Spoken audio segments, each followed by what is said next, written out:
Hey guys, welcome back to my channel. I hope आप सभी लोग अच्छे होंगे और अपनी प्रेगनेंसी को एंजॉय कर रहे होंगे। आज इस वीडियो में हम जानेंगे कि अगर आपको ये 3 चीज़ें प्रेगनेंसी में बिल्कुल भी पसंद नहीं आ रही हैं तो ऐसा बोला जाता है कि आपको 110% लड़का ही होगा। और साथ ही मैं अपना भी पर्सनल एक्सपीरियंस शेयर करूँगी कि मुझे ये चीज़ें पसंद थी या नहीं पसंद थी, क्योंकि मुझे भी बेबी बॉय हुआ है और देखते हैं कि मेरे साथ में ये चीज़ें कितनी सही थी।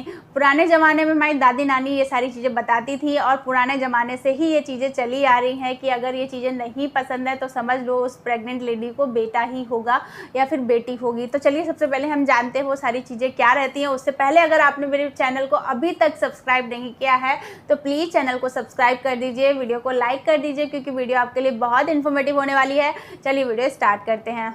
तो सबसे पहले चीज़ जो रहती है वो होता है अनियन, यानी कि प्याज और लहसुन। तो प्याज और लहसुन मैं अपनी प्रेगनेंसी से पहले खाती थी, लेकिन प्रेगनेंसी के टाइम में बिल्कुल ही मेरा प्याज और लहसुन जो था वो छूट गया था।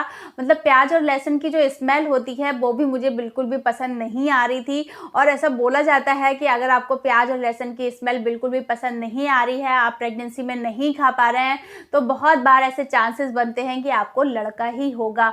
और प्याज और लहसुन से आपको कोई फ़र्क नहीं पड़ता है, तो हो सकता है कि आपको बेबी गर्ल हो। तो मेरे साथ में ये बिल्कुल सही था, मुझे प्याज और लहसुन बिल्कुल ही छूट गया था। 9 मंथ तक मैंने बिल्कुल भी नहीं खाया था। दूसरी चीज़ के बारे में बात करें तो वो होता है आटा की, जो आटा गूंथते हैं ना हम, उसकी स्मेल। बहुत सारी लेडीज़ को ऐसा होता है कि उन्हें आटा गूंथने की स्मेल नहीं पसंद आती है, उनको रोटी नहीं पसंद आती है, रोटी की जो स्मेल होती है वो उनको पसंद नहीं आती है।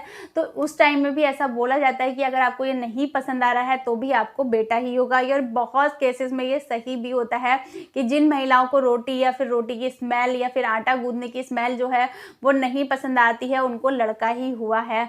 तो ये मेरे साथ ऐसा नहीं था। मुझे शुरू के 3-4 महीने ऐसा रहा है कि मेरा खाना खाने का या फिर रोटी खाने का बिल्कुल भी मन नहीं रहा है। मैंने राइस खाए हैं, बहुत हद तक राइस खाए हैं, लेकिन रोटी मैंने तीसरे चौथे महीने तक बिल्कुल भी नहीं खाई थी। और वो शायद मुझे वॉमिटिंग वगैरह की वजह से ही था, इस वजह से मैंने नहीं खाई थी। लेकिन हाँ, चौथे 5वें महीने के बाद मैंने खाना शुरू कर दिया था और उसके बाद मुझे कोई भी दिक्कत नहीं हुई। तो तीसरी चीज़ जो होती है वो रहती है नेल पेंट की खुशबू। नेल पेंट की खुशबू हो गई या फिर किसी के घर में पेंट हो रहा है उसकी खुशबू हो गई। अगर वो खुशबू आपको पसंद नहीं आ रही है, वो स्मेल आपको पसंद नहीं आ रही है, तो भी ऐसा बोला जाता है कि आपको बेबी बॉय होगा। इसके अलावा अगर आपको वो खुशबू से कोई फ़र्क नहीं पड़ता है या फिर आपको कोई भी जी मिचलाना, उल्टियाँ वगैरह नहीं होती है, तो आपको बेबी गर्ल होगी। तो ये 3 चीज़ें हैं जिससे आप पता लगा सकते हैं बेबी बॉय होगा या फिर बेबी गर्ल होगी।